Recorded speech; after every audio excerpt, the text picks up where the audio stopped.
Good afternoon, everybody, and welcome to this highly popular and well-subscribed Power Retail webinar session today in partnership with SimilarWeb.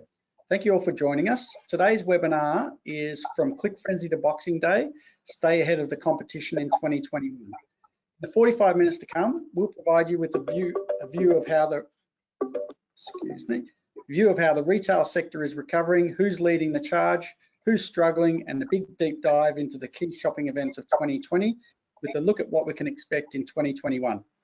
So my name's Grant Arno, I'm the publisher of Power Retail, and I'm going to introduce our two expert co-hosts shortly. But before we kick off, some quick housekeeping. Mobile phones, please turn them to silent. I can't ridicule you if it goes off because I won't hear it, but that's beside the point. You're going to want to pay attention because this is going to be a great session. Bathrooms, if you need them, are wherever you would normally find them, but keep it brief. There'll be Q&A after the presentation, so get your questions lined up in the panel on your GoToWebinar toolbar early, and we'll get through as many of those as we can. Also note that this is being recorded and a video will be made available following the session for you to review later. Our two co-hosts today are firstly Holly Joshi, Senior Enterprise Account Manager at SimilarWeb, who also describes herself as a pirate, Griffon, mongrel, thoroughbred. So certainly looking forward to what Holly has to say. And we also have Matt Bakmaz, Advisory Services Consultant at SimilarWeb and a long-time e-commerce analyst co-hosting today. So we've got a big session ahead this morning, plenty of data to get through, so get comfortable. And I'll now hand over to Holly and Matt to kick off the presentation. Excellent, thanks Grant. We've got a lot to cover today. Here's our agenda. We'll review the overall retail and e-com landscape, Q4, and these 5 key events. All right, well, for context, it's key to review the absolute growth we've seen from pandemic onward. It's clear it's sustainable. I have just a little delay in slides, but all good. Click Frenzy kicks off the season. We can see earlier promotion predictors now for days like Black Friday. And Black Friday is also reaching par with Boxing Day. Grant, what does this indicate for you for 2021 strategy? Yeah, look, online shopping events are certainly a massive part of the retail landscape. And as you can see there, we're continuing to ride the big growth from 2020 into 2021. So it's timely that we're having this discussion today, and we're certainly encouraging people to plan early because the appetite in the Australian shopping community for online shopping events is massive. So yeah, it really is about planning around them. You have to participate and join in and make sure you're buying, getting your merchandise sorted, getting your architecture sorted early, getting your marketing plans in place so that you can take maximum advantage. Like an early Christmas list. Great. I want to keep you for one more slide. Looking here, we see a really granular view of top growing retailers. Who in your eyes stood out? Yeah, look, certainly you look at the top there, Matt Blatt benefited from the acquisition by Kogan, as you put there on the slide, and shot off like a rocket. And not only just the acquisition from Kogan, but you look at others in there around the furniture category. Temple and Webster had huge years off the back of the shift from working at the office to working from home was a big driver of that huge growth performance. The other one there, Pet Circle, really bouncing up. Obviously, pet supplies, buying them online was a big changeover when you couldn't go to pet stores anymore. And Pet Circle is an online-only retailer that really saw a huge windfall out of that, clearly, when you look at the growth here. But yeah, I think those in those major categories of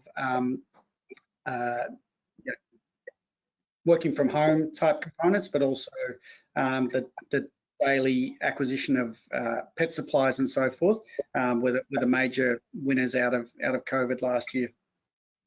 Yeah, clearly some surprises and some obviously expected ones.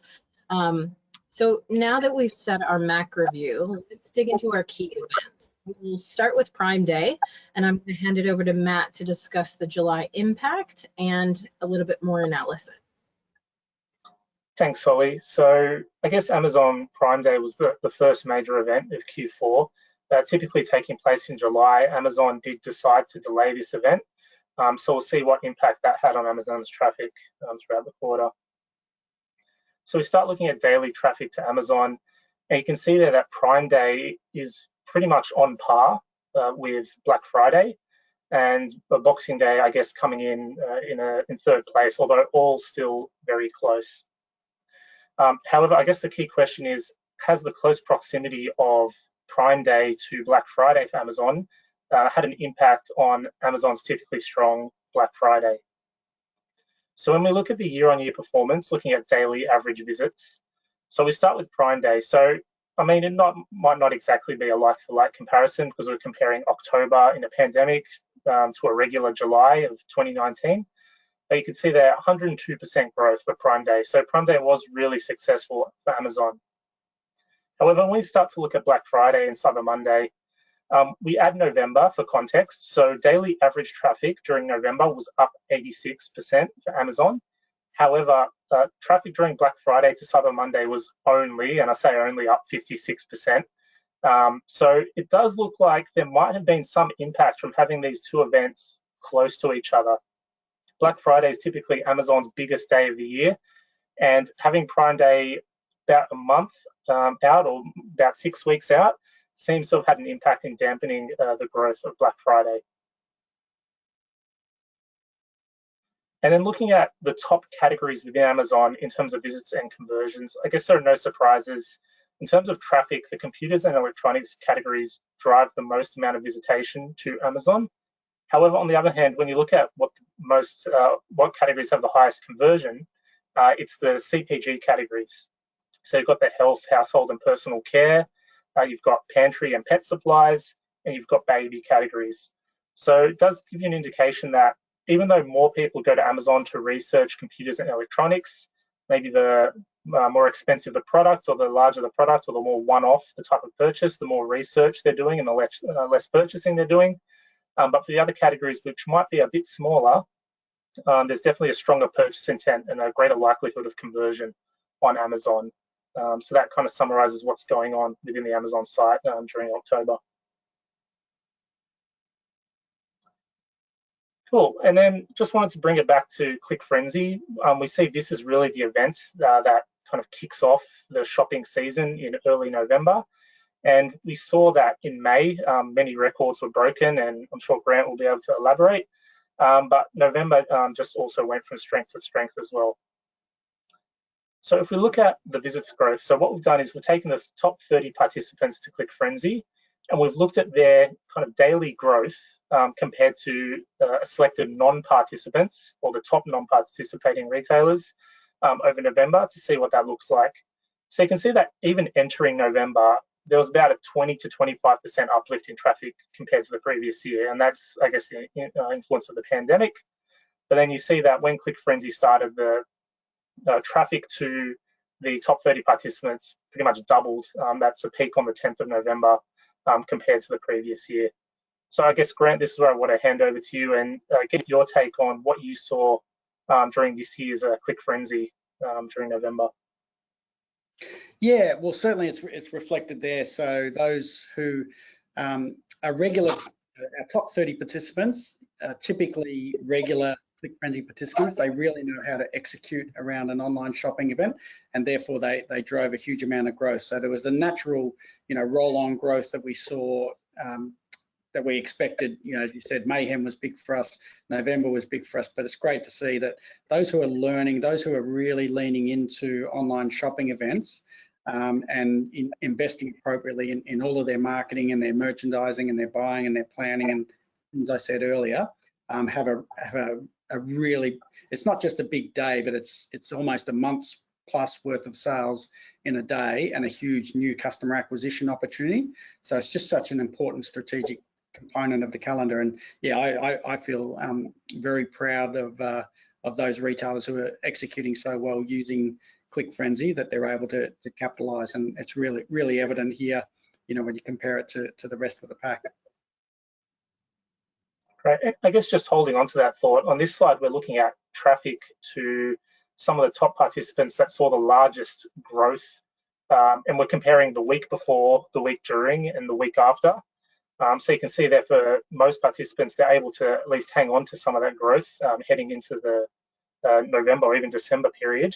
And we see the likes of Under Armour and Fila coming off strong bases, but seeing amazing growth during Click Frenzy, and some direct-to-consumer electronics brands like Sony and Dyson. So I just wanted to get your view on what these retailers are doing to make them so successful during these key sales periods. Yeah, it's down to whole of business support and doing things other than just discounting to maximize the impact of the event. So certainly you've got to have a strong offer, but then you've got to back that up with exclusive deals and original merchandise as well. So, you know, what the best retailers are doing is they're buying in stock and they're campaigning specifically around these online shopping events so that they can genuinely give their consumers an exclusive best in market opportunity that they won't see any other time of the year. And the other thing they're doing is that they're really driving continuity using the Click Frenzy brand between the user coming to clickfrenzy.com.au and seeing the deals on our site, and then going through to any of these retailers, whether it's Shaver Shop or Platypus or Fila or Under Armour, who, you know, have been long time Click Frenzy clients. They have complete continuity on their site in terms of the branding, so it's a really high conversion driver. So not only are they capitalizing on the excess traffic and the boost in traffic, but their conversion rate multiplies as well, just because of that really smart, you know, full spectrum marketing execution. It's not, you can have a good Click Frenzy event if you just put up a great deal, but it's the overall execution and the planning that goes into it that'll make the difference between a good outcome and a fantastic outcome. Great. And then I guess moving on to see what the most popular categories were on the Click Frenzy site during November. So we saw that electrical and home office was highly popular, followed by fashion. And I guess we want to see what your take is on what this might look like in 2021. Will it still be the same? Will these two categories be dominant, or do you see other kind of up and coming categories gaining market share in this area? Yeah, look, it's largely due to what's in market at the time. So electrical and home office, certainly that was where a lot of the new stuff was. And one of the big things, and I know it's coming up later, I did get a preview of this, but it was around the PS5, which drove, you know, a huge amount of interest in the electrical category. Look, the one at the bottom there that's going to bounce back, we hope, you know, fingers crossed, we're all hoping for it, is travel. You know, we'd expect that to take a much bigger share of visits in this year. You know, all things going to plan with vaccines and so forth, travel will bounce back. And I think fashion will have a bigger run as well. You know, I think people were holding back on fashion spend, not sure if they could go places. We'd expect that to have a bigger run. But yeah, travel will be absolutely the big mover in 2021, just for obvious reasons. We hope, you know, we hope that we certainly don't regress in terms of COVID, that's for sure. Definitely looking forward to that coming back. Absolutely. Cool. And Holly, I guess I'll just throw it back to you for a look at the Black Friday and Cyber Monday period. Yeah, and I agree. Hopefully, if anyone knows anything, I would just cannot wait for the travel to come back. Let's focus on Black Friday because it's starting to gain a lot more momentum here in Australia. It's really like changed how we look at things from a global perspective, and it's almost surpassing Boxing Day. If we dig a little bit further into the growth of the retailers, we'll see from year on year, November 2019 to 2020, growth has jumped about 35% from 18 to 53%.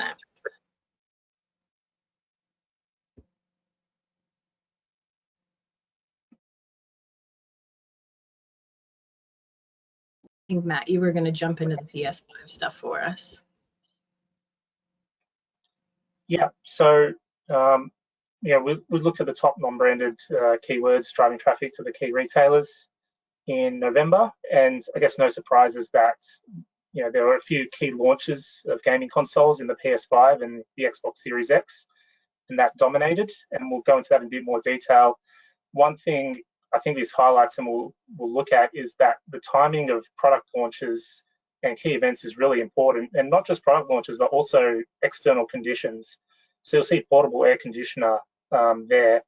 Actually, quite interestingly, it peaked when Sydney had its heat wave. So there are a few 40-degree days in a row at the same time as Black Friday, and it just created the perfect storm for portable air conditioner demand. So that one's a little bit less predictable, but more predictable, I guess, is the PS5 traffic. So what we did was we looked at total visits to the PS5 section on a number of key retailers that were really targeting the PS5.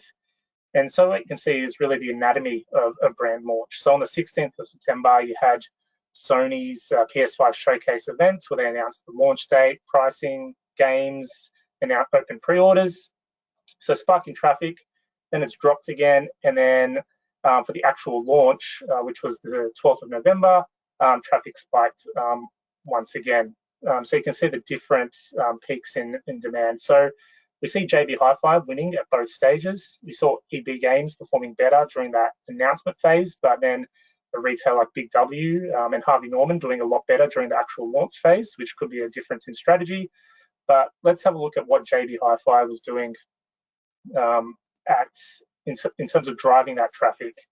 And when we look at the search terms driving traffic to JB Hi-Fi versus key competitors, we can see that JB Hi-Fi was really targeting all of the different content that people wanted to know about this PS5 launch, such as the release date, the price, pre-order information.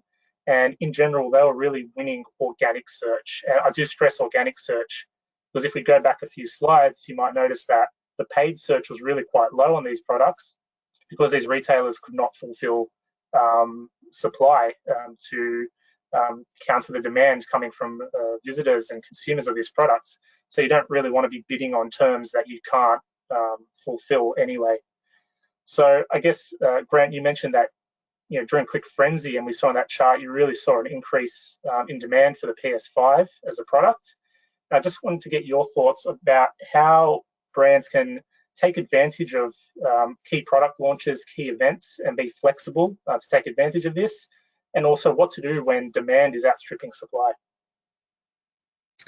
Yeah, look, I'll speak to the first part first, but there's nothing like an online shopping event for a new product launch, because if you've got the reserves and the stock available, then you are going to get capture that wave of hype that goes along with an online shopping event. So you've got the natural attraction to an online shopping event of, in our case, millions of shoppers coming to one website and already primed on the promise of fantastic offers.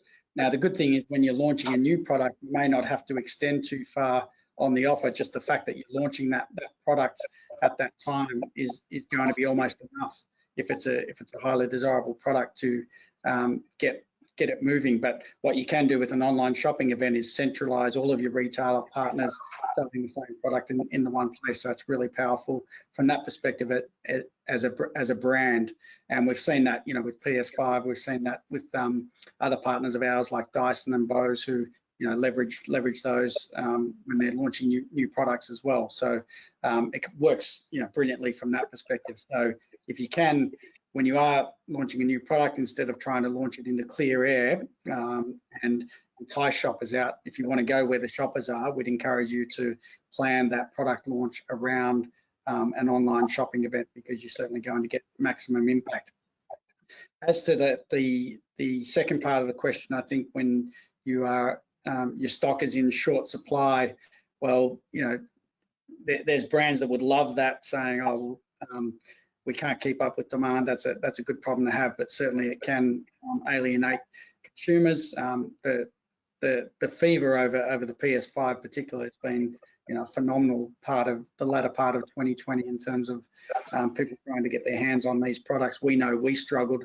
We got a supply of PS5s ourselves for our promotional products, and we struggled to get our hands on the PS5, and we know how fanatical these customers were. So you don't want to disappoint them, but at the same time, it just creates that FOMO factor. So I think it can be a double-edged sword. You don't want to disappoint customers, but if you do control the supply and keep up that feverish demand, it can really actually do good things for your brand. Yeah, definitely. We saw, as mentioned, that perfect storm created shopping events and the already organic interest in a product launch. When it comes together, it can really explode. And all kind of been the lead up to basically, we've seen these events earlier, and with the shift to more digital and online, we've really seen that change and build up of, you know, traditionally Christmas shopping, Boxing Day were always queues outside brick and mortar stores, but with that lead up from COVID and pandemic start to basically when it got to Christmas and shopping day, the influence was a bit reduced. And I think we're going to see some of those impacts as Matt takes us through that. Yeah, definitely. And we saw earlier that, you know, Black Friday is catching up to Boxing Day. You know, this year with the pandemic, I think we just had those outbreaks in Sydney and Melbourne, and you had the premiers of each state telling people not to go to shops, but to shop online, which really had a strong impact on that traffic. But then what we've done here to look at Boxing Day traffic, we've looked at traffic to some key fashion retailers over the month of December, or Boxing Day, I should say, and compared that year on year. And the two I really want to call out, so you've got the iconic Cotton On, ASOS dominating in terms of volume, but if you look at the growth, some of the fastest growers were H&M and Zara. And what I really want to do is look into what was causing this growth. And if we look at the channels driving traffic to their direct sites, so you can see with Zara and H&M, dark blue there is direct traffic, so people either typing it, the website directly into a URL, into the URL bar, which is the most common, or maybe a search auto-completing to Zara, that's quite high. But then also search, particularly organic search, also quite significant. And then down the bottom, when we break down that organic search, you can see that over 3/4 of it is branded for each site. So when you combine the branded or direct traffic, which indicates brand recognition beforehand, and then branded searches, it just really demonstrates and emphasizes the role that brand equity plays in driving traffic to these retailers, and highlights how important it is to invest in brand equity in this space.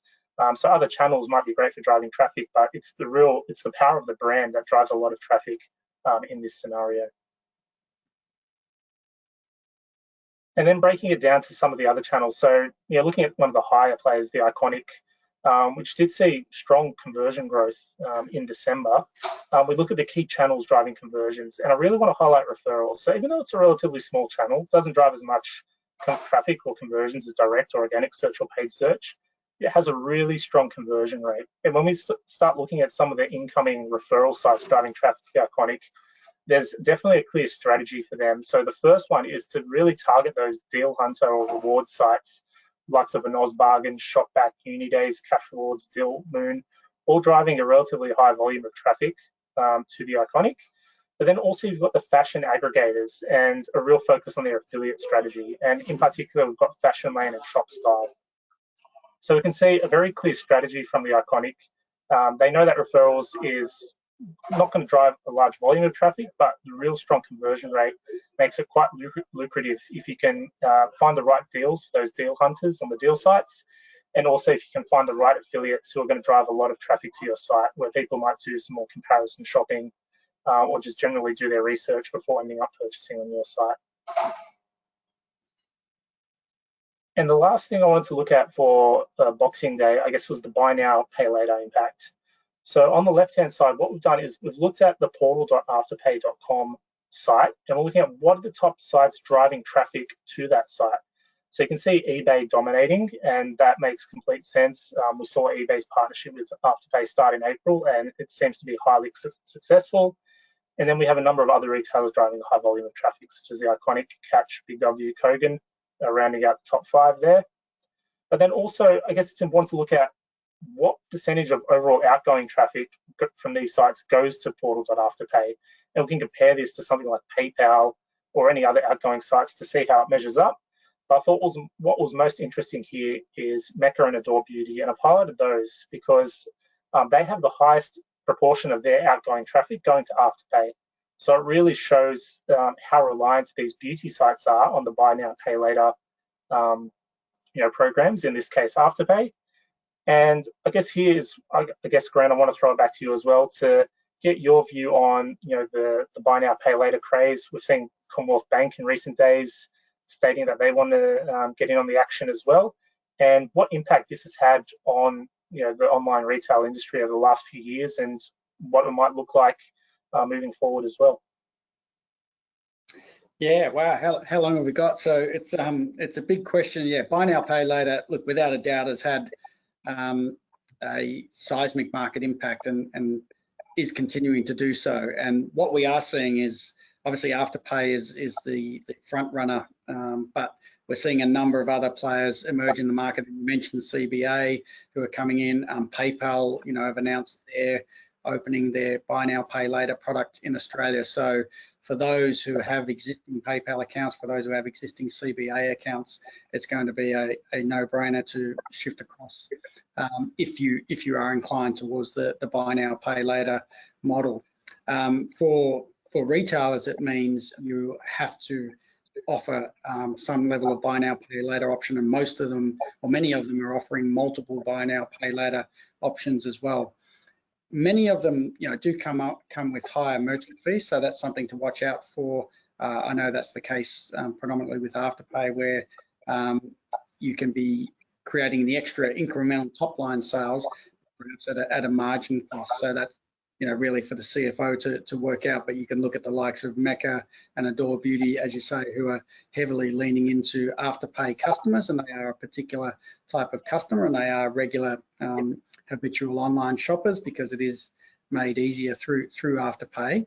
But that can come at a premium in terms of the rates that you have to pay for a buy now, pay later product, as opposed to, say, someone who pays with PayPal or someone who pays with Visa or MasterCard. So yeah, just some things to watch out for, but it's certainly been a game changer in terms of payments becoming such a talked about component of e-commerce. When I started in this space in 2009, and it was PayPal, and then it was Visa, MasterCard, Amex, and there wasn't really anything else of significance on offer. Now there are just a multitude of different payment types, and then you've got sort of alternative ones like Split It coming in as well. There's just a big range of choice for both merchants and consumers of how they choose to pay, and I guess I'd expect there'd have to be some consolidation in that space in the next year or two around a few primary players, because yeah, it's certainly going to be a challenge to compete as a buy now or as a payments provider, especially when you've got the banks now joining the party as well. Yeah, I think when you have to scroll down to see all the different payment options available on a site, there may be too many. So I think you're right, consolidation need to happen. That's right. It's taking up a lot of site territory and a lot of bandwidth, and it is trying to give that plethora of choice to the consumer, and that's what a lot of the brands are doing as well. But gee, it's difficult for merchants to keep up. They all have their different terms as well, and so I think you'd have to expect to see some consolidation. What has happened is it's taken hold so quickly that the industry, the retailers are reliant. They can't turn it off. They might want to sometimes, but they can't turn it off because of the drop in volume that would result in. So yeah, it's I don't want to say a necessary evil, because it's brought so many great things to and it's really helped grow online shopping considerably. But yeah, some retailers I do know are starting to struggle with the volume of payment providers, and also the fees associated with them. So something to look out for in the future. I think that's a really great point. That paradox of choice is just confusing on both sides, the merchants and then the retailers as well, and consumers, and maybe we'll even see a big change in e-com product and UX design, because you've just got to accommodate for everything. And then with mobile first, how do we make sense of it all? Yeah, and I think the other thing from a consumer perspective, just while we're on that quickly, is it's made it easier to buy, but also easier to return or easier to default as well. And so, I think it's brought a lot of top line boom in terms of accelerating purchase behavior, but that also comes with it, and it's just as I look at the Iconic here, knowing that their returns policy is extremely generous. Where I know my 26, 25-year-old daughter will buy regularly using Afterpay and return a stack of items, and I don't think these things are good for retail. Ultimately, you get the sugar hit of the online sale initially, but the flow-on effect of damage to margin can be, again, something I think retail is going to have to watch out for in the next year or two. Yeah, great. Guys, all around amazing points. We've covered so many key events, and just wanted to take a little summary for our participants. We've taken you through the 5 key events, kind of what's been the impact of each of them, how that's looked at, what's changed with COVID, and what that kind of predicts going forward. So we collated the main points for you here and our most poignant findings that we did analyze, but it's kind of like your takeaway map for the webinar. And the guys are just going to go through some final how to stay ahead of the competition points for you. Yeah, so I think the first one is to carefully time your key sales events. So one thing that Holly mentioned earlier, you saw that with Black Friday, there was actually a spike in traffic a few days ahead of the event as people trying to get some clear air. But the problem with that is if you go too early, you do stand out, but then it diminishes the impact or the overall impact of the actual event itself. So it's something to think about very carefully about the trade-off there, because that clear air ahead of time might not be all that it's pumped up to be. The second one is just the importance of that brand equity, and we use Zara and H&M as an example there, but the high proportion of customers either beginning their journey on your site with a direct visit or a branded search was really high, especially in that fashion category. It just really highlights the importance of investing in brand, especially in that segment, to allow people to find you more easily. The third point is about taking advantage of the hype generated by product launches. So we saw with the PS5, not just the actual launch of the product, but the announcement of the launch of the product generates a lot of traffic for retailers. So timing your campaigns to coincide with that, creating content that answers key questions will really help with taking advantage of that organic increase in interest in these products. And finally, just about diversifying the channel strategy to target key audiences. So we saw the Iconic really having a diverse affiliate strategy, one for the rewards and deal hunters who are looking for their products, but then also the comparison and the research sites, providing a lot of benefit for them in terms of the conversion rate they're getting from that channel. Grant, any last words from you on some key takeaways based on everything we've seen?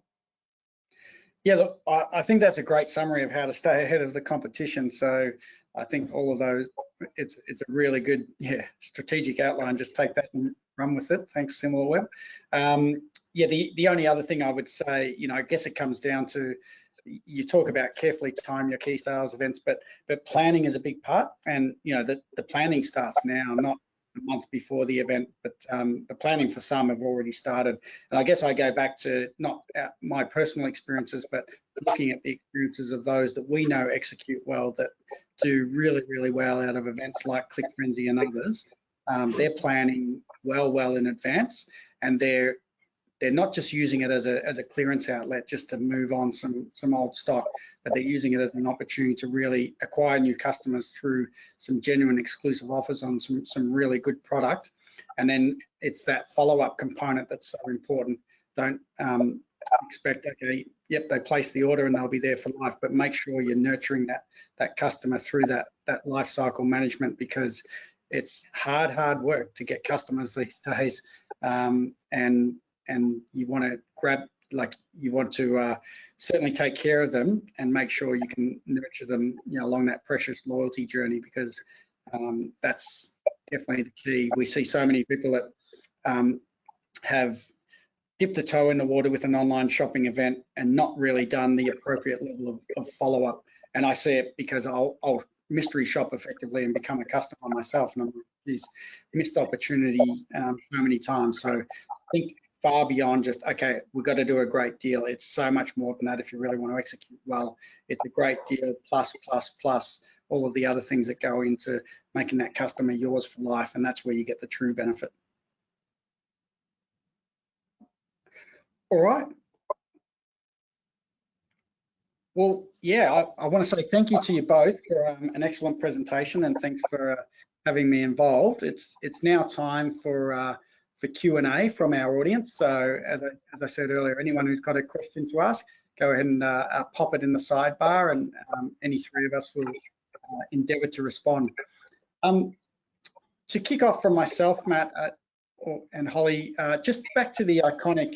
I know you mentioned we focused just on their referral traffic, but I was wondering if you had any insight into how big a component of their overall traffic that referral channel is. Yeah. So, I mean, going back to this slide, so this is just looking at, you know, how much traffic it drives in terms of overall conversions or converted visits. So it's a bit hard for me to look at that chart and come up with a percentage, but you can see it is a relatively small channel compared to the big three there. But I guess it's the really important takeaway here is just this really strong conversion rate for this channel. So, you know, you're not going to be able to just pour money into this channel and expect that conversion rate to stay there forever. It's really about, you know, finding the right affiliates and targeting them. But it can be very rewarding if you can find the right partners to partner with and take advantage of those really strong conversion rates. Although the trade-off there is you're not going to get as much scale as you would for organic or paid search. Yeah, and it's interesting you talk about the deal hunters going back to the Iconic and looking at that traffic there, and I see the traffic coming from the likes of OzBargain, Shopback, Cash Rewards, Mini Days. So they are definitely those sites that are well trafficked by those bargain hunters, and particularly, you know, Shopback and Cash Rewards, where there's expectation of giving back. Is it a danger to a brand where you're constantly having, you want the traffic, you want the high conversions, but you're having to give away so much margin in order to capture them? If you think about the cashback model, where you've got to, okay, well, yep, you'll get the sale, but a week later you're going to have to give back, you know, 15% or whatever is required to go back to that customer plus the affiliate site. Yeah, definitely, and I think it really comes back to, you know, the decision makers, the Iconic, you know, asking the question of what price do we pay for this traffic or for this conversion. And, you know, we do see a lot of you know, companies, I guess, refuse to work with these kind of sites because they just feel it just doesn't make sense in terms of the margins they're operating with. So I guess you know, I guess internally, you know, the decision makers, the Iconic, have decided that, you know, the traffic and the conversions they get from these sites is worth it. But yeah, I guess it's really, you know, on a case-by-case basis. You know, what are my margins, and you know, is there the long-term growth I get from this customer? And I guess maybe Iconic, it's their brand, it's their kind of business model, or you know, I guess the picture they want to set, and they want to be playing on these sites to grab those shoppers. Yeah, and I'll just add in, it does go back a bit then to your audience strategy, your content strategy, the quality of traffic that you're getting. Is that the audience you want to target? Is it worth it to take that margin to potentially get new customers? But then what does it mean for really lifetime value for them or for your strategy going forward? So all of that can play into your decision to work with these partners or not. Excellent. Now, another question coming through just around the brand strategy. So you talked earlier about Zara and H&M and how their strength has been in building that brand equity. So are you advocating that you should invest in brand building over search marketing? I think in some cases they can be the same. So especially the branded search and the fact that, you know, competitors can kind of try to steal your your branded traffic in a sense, which is always a risk with search. But I think definitely in some industries, building your brand, obviously the long tail will be great for things like, if you're searching for, say, dresses or generic terms like that. But I think in that scenario, given the volume of traffic we're seeing for brand, I think it's really important to make sure your brand is strong, and that could involve offline. I know this is a digital webinar, but potentially offline, because it definitely shows up in the online traffic, that strength of brand. So I would say that keeping the brand strong is very important in that particular category. But you'd have to analyze the data category by category. Maybe in some categories where brand is less important, you would be able to focus more on those generic or competitive terms. For example, maybe in computer electronics or electronics, you could focus more on PS5 rather than focusing on your brand term. Yeah, because it's been really interesting in 2020 to see the number, if you watch TV, see the number of online retailers who would not have touched TV advertising 5 years ago. Now you have Kogan, Catch, Adore Beauty, Pet Circle, some of the others that we've mentioned today, going pretty heavy on TV to drive that brand up, which then feeds through to the search interest. Rather than just trying to compete on search alone, which I think has been an interesting trend in the past 12 months. All right, well, we're pretty much out of time now. Does anyone have any final questions for Holly or Matt before we wrap up the webinar? Doesn't appear so. So look, thanks guys. Yeah, just a reminder again, we'll be sending a link around to all the attendees and even the non-attendees today so they can view the video. But yeah, I want to thank both Holly and Matt today for a fantastic presentation with lots of insights. If you do have any other questions, you can get in touch with us as well if you're too shy to ask them in a webinar, and we'll follow up with you. But thanks again, Holly, thanks Matt, and thank you everyone for attending today. Really good session, and we'll see you again soon. Thank you. Thank you. Bye. Guys.